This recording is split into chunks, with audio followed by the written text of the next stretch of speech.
Chapter number 27 economic issues. ठीक है, इसमें हमने काफी सारी बातें करी थी। सबसे पहले हम बात कर रहे थे about the impact on businesses due to economic changes, ना कि ऐसे कौन से इकोनॉमिक चेंजेस हैं जिससे बिजनेस पे इम्पैक्ट आ सकता है। फिर हमने अनएम्प्लॉयमेंट पे बात कर ली, इन्फ्लेशन पे बात कर ली, income tax, profit tax, value added tax.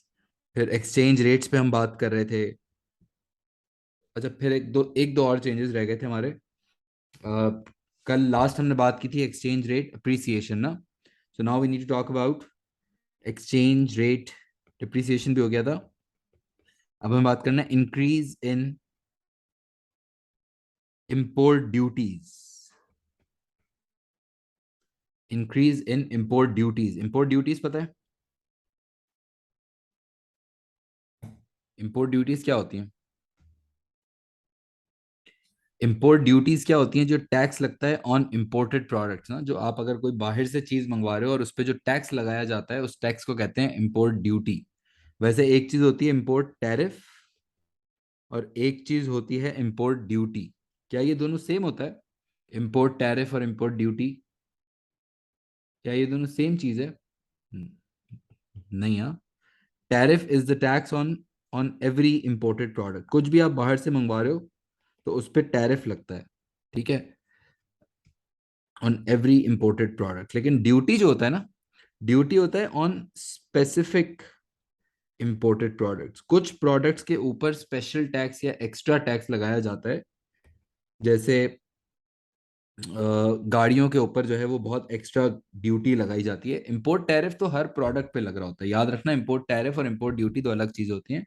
Import tariff is a tax on every imported product that is entering your country. But duty जो है वो स्पेसिफिकली जैसे किसी प्रोडक्ट को अगर आपको डिस्करेज करना होता है, जैसे सिगरेट्स के ऊपर बहुत एक्स्ट्रा ड्यूटी होती है, गाड़ियों के ऊपर बहुत ड्यूटी होती है, परफ्यूम्स के ऊपर बहुत ज्यादा ड्यूटी लगती है। वो प्रोडक्ट जिनको आप डिस्करेज करना चाहते हैं अपने कंट्री के अंदर या मे बी उनको इम्पोर्ट करने से, उनके ऊपर आप एडिशनल टैक्स लगा रहे होते हो, उसको कहते हैं इम्पोर्ट ड्यूटी। ठीक है, बेसिकली ड्यूटी होता है जो टैरिफ के भी बाद ऊपर लगता है। और अगर आपके कंट्री में इम्पोर्ट ड्यूटी या इम्पोर्ट टैरिफ, इम्पोर्ट पे अगर टैक्सेस बढ़ जाएं तो इससे बिजनेस पे क्या इम्पैक्ट होगा? How will this impact an organisation? Is it a good change or a bad change, by the way? If the import duty is increasing, is it a good change or a bad change? Why does it depend? Tell me. क्या मतलब? ठीक है, चलो, good change क्या है? एक तो ये कि कोई भी चीज बाहर से खरीदना महंगा हो जाएगा। सो मैं कह सकता हूँ that cost of imports will increase. और अगर आपका बिजनेस, समझो कि अगर रॉ मटेरियल है या कोई ऐसी चीज है जो बाहर से खरीदनी पड़ती है, तो फिर उसके ऊपर अगर टैक्स लग गया तो that can be a problem. ठीक है, और इसका गुड सीन ये है, गुड सीन भी होता है ना, देखना, अगर इंपोर्ट ड्यूटी बढ़ जाएगी ना, तो पीपल और द पीपल जो कंज्यूमर्स हैं, लोकल कंज्यूमर्स हमारे कंट्री में, they might not want to buy imported products now. ये भी तो होगा ना कि अगर लेट्स से पाकिस्तान में गाड़ियों के ऊपर ड्यूटी बढ़ गई है, तो अब काफी सारे लोग सोच रहे हैं कि यार फिर वो इंपोर्टेड गाड़ी नहीं खरीदते, लोकल गाड़ी खरीद लेते हैं। तो लोकल गाड़ियों की जो डोमेस्टिक प्रोडक्ट्स हैं, यस, उनकी तो डिमांड बढ़ जाएगी, and that's a good news for them, कि अच्छी बात है भाई। नाइस, वेरी नाइस, अच्छी बात है, ड्यूटी लगनी चाहिए। समझ आ रहा है? डिमांड फॉर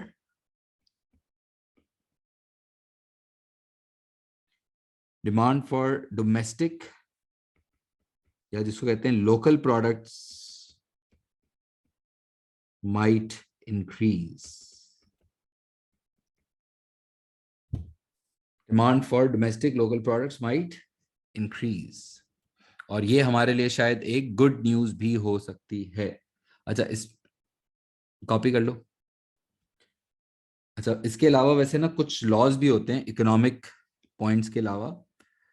मैं लिखवा रहा हूँ, लिखो, क्वेश्चन लिख लो एक, बल्कि एक क्वेश्चन लिखो।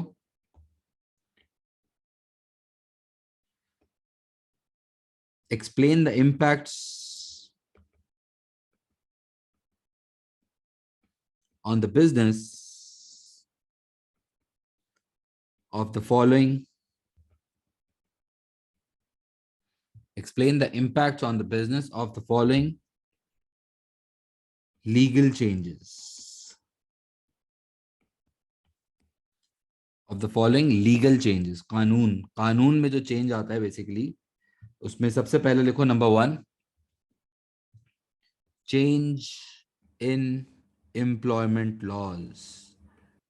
एम्प्लॉयमेंट लॉज क्या होते हैं? Employment laws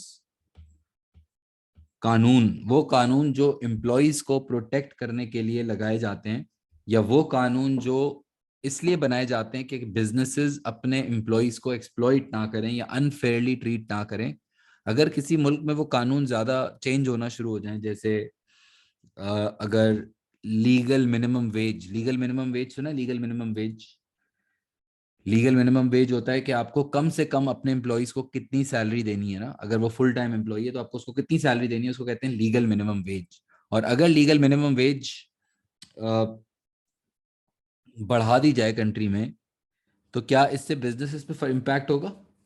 if the legal minimum wage is increased, so will this impact an organisation?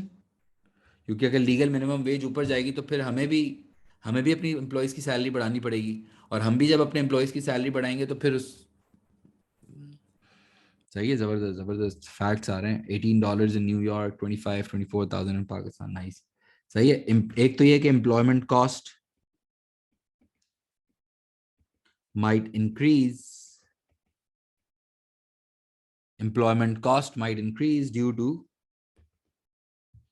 employment cost might increase due to increase in legal minimum wage,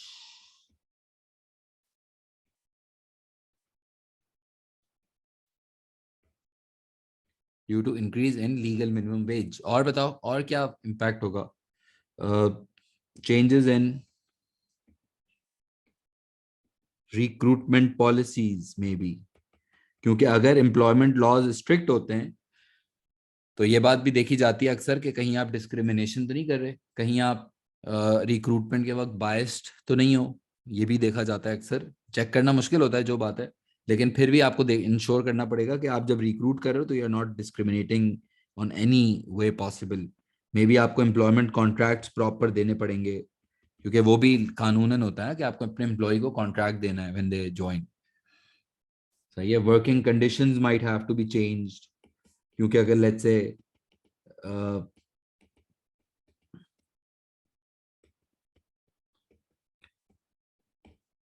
let's say अगर कोई health and safety law आता है, health and safety होता है कि आपको जो factory में जगह है वो सेफ होनी चाहिए, एम्प्लॉयज के लिए let's say fire exits properly होने चाहिए, उनकी ट्रेनिंग होनी चाहिए, कोई इस तरह का सीन है। So basically working conditions might have to be changed due to health and safety laws, health and safety laws. ठीक है। और हमें अगर कानून, वैसे एग्जाम में डायरेक्टली आपसे नहीं बोलेगा कि कानून क्या होते हैं, आपको ये बताएगा कि कोई कानून अगर चेंज होगा तो उससे बिजनेस पे क्या इम्पैक्ट होंगे। मे बी उनको वर्किंग कैपिटल, वर्किंग कंडीशंस देखनी पड़ेंगी, रिक्रूटमेंट पॉलिसीज में काम देखना पड़ेगा, डिसमिसल आप इतनी आसानी से शायद फिर ऐसे नहीं निकाल सकते, आपको बड़े रीजन चाहिए होते हैं निकालने के लिए, अगर आप किसी को रिडंडेंट भी कर रहे हो तो। समझ आ रहा है? और ये लॉज कौन बनाता है? कौन बनाता है ये लॉज? गवर्नमेंट। वैसे ये कानून क्यों बनाए जाते हैं पता है? क्योंकि कोई एक बिजनेस होगा ना, और ये एम्प्लॉय है लेट्स से, सही है, मुझे बताओ वैसे बिजनेस पावरफुल होता है या एम्प्लॉय आपके हिसाब से? बिजनेस पावरफुल होता है या एम्प्लॉय पावरफुल होता है?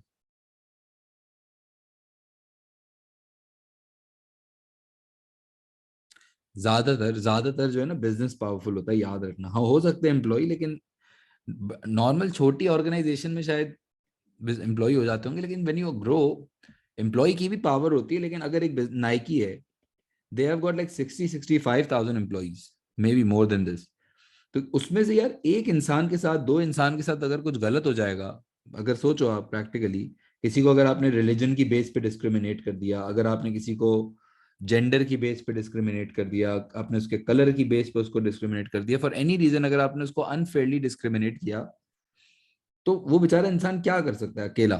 सोचो ना क्या कर सकता है, नाइकी का क्या बिगाड़ सकता है? मतलब रेपुटेशन के ऊपर बात आ जाएगी थोड़ी बहुत, लेकिन एक दो इंसान की वैल्यू नहीं होती है। लेकिन अगर गवर्नमेंट अच्छी हो, और अगर गवर्नमेंट एक्टिव हो, और अगर गवर्नमेंट के कानून प्रॉपर हो, एम्प्लॉयमेंट लॉज प्रॉपर हो, तो फिर अगर अब नाइकी ने इस इंसान के साथ कुछ भी किया, किसी भी अनफेयर रीजन पे डिस्क्रिमिनेट किया या अनफेयरली डिस्क्रिमिनेट किया, तो ये इंसान अब पावरफुल इसलिए कि वो किसके पास जा सकता है, वो किसके पास जा सकता है, गवर्नमेंट के पास जा सकता है। और गवर्नमेंट फिर अगर अच्छी है तो वो फिर उस बिजनेस के अगेंस्ट या नाइकी के अगेंस्ट अगर एक्शन लेगा, तो नाइकी भी डरेगा ना कि यार सीधे चलो वरना गवर्नमेंट आ जाती है बेसिकली। समझ आ रहा है? तो बेसिकली एम्प्लॉयमेंट लॉज का कॉन्सेप्ट ये होता है कि आप अपने जो एम्प्लॉयज है ना, मुल्क में जो काम कर रहे हैं इंसान, उनके राइट्स प्रोटेक्ट करो, और अनफेयरली कभी प्रोटेक्ट नहीं करेगी, फेयरली जहां पे लगेगा कि एम्प्लॉय की बात जायज है वहां पे गवर्नमेंट उसको सपोर्ट करती है फिर। समझ आ रहा है?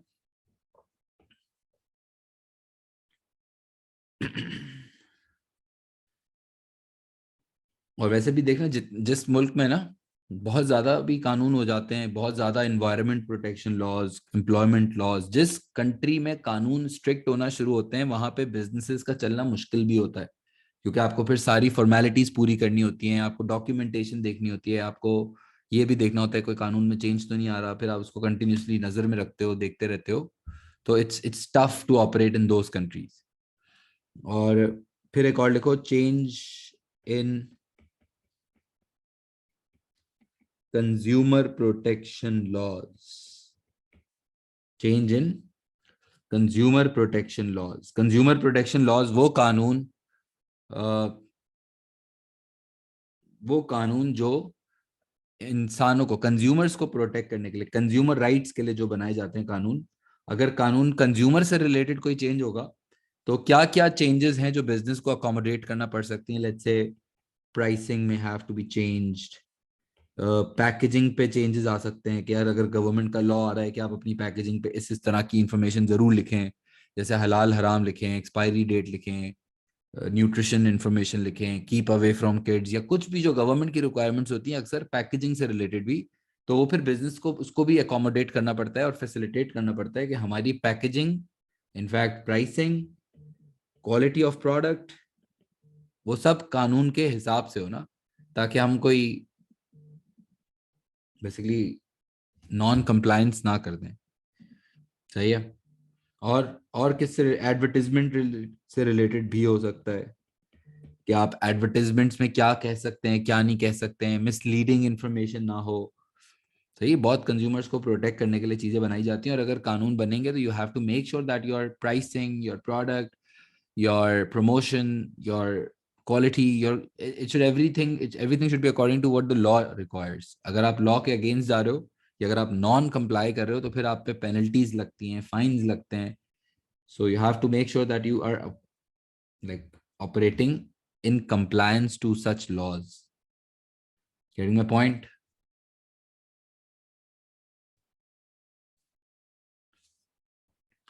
एक और लिखो, change in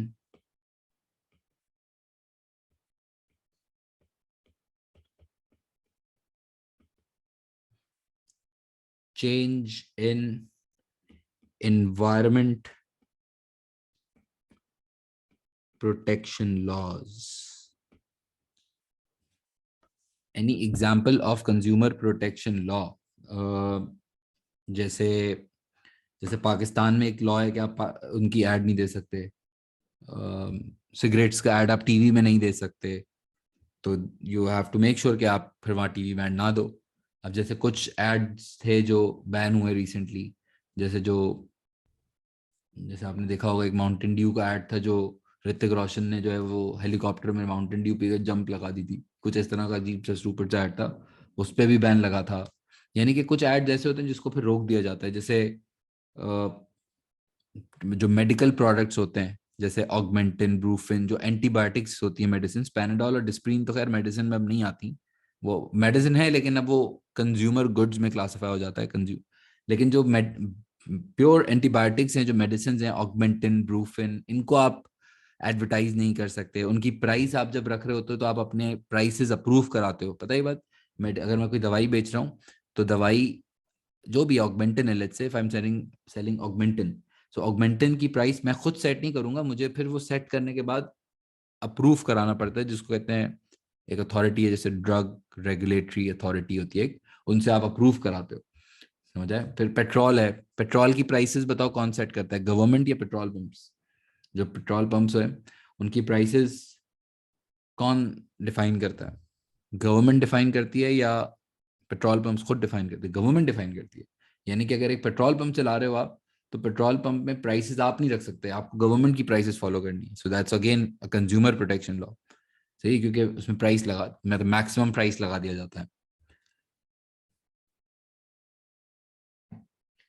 बिल्कुल बिल्कुल। और अगर आप मिसलीडिंग एडवर्टीजमेंट दे रहे हो, अगर आप कोई कानून फॉलो नहीं कर रहे हो, तो you can be sued, you can be actually taken to court, और वो बड़ा सीरियस मसला होता है। शायद यहाँ पे अगर लॉज इतने स्ट्रिक्ट ना हो तो इतना कोई शायद सोचता नहीं है, लेकिन अगर आप डेवलप्ड स्टेट्स में चले जाते हो तो लॉज को लोग बहुत सीरियसली लेते हैं और बिजनेसेस उसको बहुत स्ट्रिक्टली फॉलो करते हैं। और एग्जाम में भी हम हमेशा सपोर्ट करेंगे कि आपको कानून फॉलो करने चाहिए। ठीक है। अच्छा, अगर इन्वायरमेंट प्रोटेक्शन लॉज में कोई चेंज आता है, इन्वायरमेंट प्रोटेक्शन लॉज में, तो इन्वायरमेंट प्रोटेक्शन लॉज में क्या क्या हो सकता है कि you might have to operate in an environmentally या eco friendly machines may B.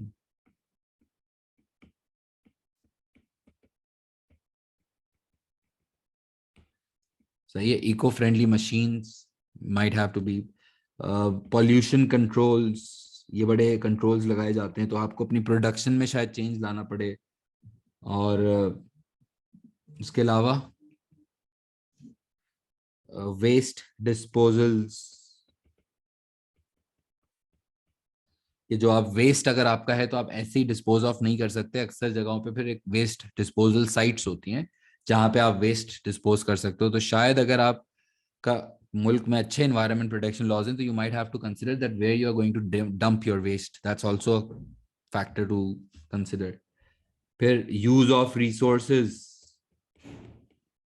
जो आप रिसोर्सेज स्पेशली जो नेचुरल रिसोर्सेज यूज करते हो, उसकी भी लिमिट्स होती हैं प्रैक्टिकली। और उसमें ऐसा नहीं है कि आपका जितना जल चाह रहा है आपने कोल निकाला और यूज कर लिया, या जो बेसिक नॉन रिन्यूएबल रिसोर्सेज हैं उनका इस्तेमाल भी लिमिट किया जाता है अक्सर। और अगर लिमिट किया जा रहा होगा गवर्नमेंट की तरफ से, तो फिर तो एक प्रॉब्लम इसलिए क्योंकि फिर अगर आप उसको as a raw material use करते हो तो वो फिर इतना खुला शायद इजीली अवेलेबल आपके लिए ना भी हो। ये भी हो सकता, जरूरी नहीं है कि हर लॉ एग्जिस्ट करता हो। ये मैं आपको सारे possible, I am just telling you all possible laws and all possible impacts on the business. जरूरी नहीं है कि एक बिजनेस सारे इम्पैक्ट की सारी चीजों के थ्रू गुजरे। समझ आ रहा है?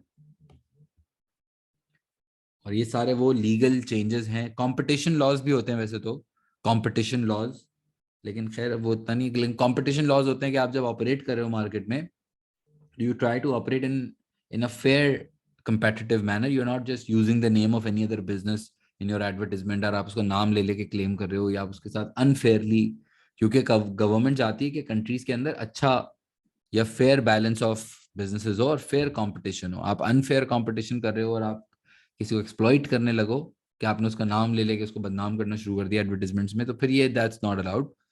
सही है। तो अगर कंपटीशन लॉज होते हैं कंट्री में, तो वो ये भी आपको ख्याल रखना पड़ता है कि आप फिर अनफेयर कंपेटिटिव प्रैक्टिसेस ना कर रहे हो। तो बेसिकली मैं इतने सारे कानून आपको इसलिए बता रहा हूँ क्योंकि एग्जाम में वो पूछ सकता है कि बताओ भी what are the different laws that business might have to follow, what that a business might have to look for. तो एरियाज हमें पता होने चाहिए। कानून के नाम याद नहीं करना बैठ जाते हैं हम लोग, लेकिन हमें एरियाज पता होने चाहिए दैट किस किस एरिया में कौन कौन से कानून एग्जिस्ट कर सकते हैं। लॉ का नाम याद नहीं करना, एरियाज पता होने चाहिए। Getting my point? क्लियर है?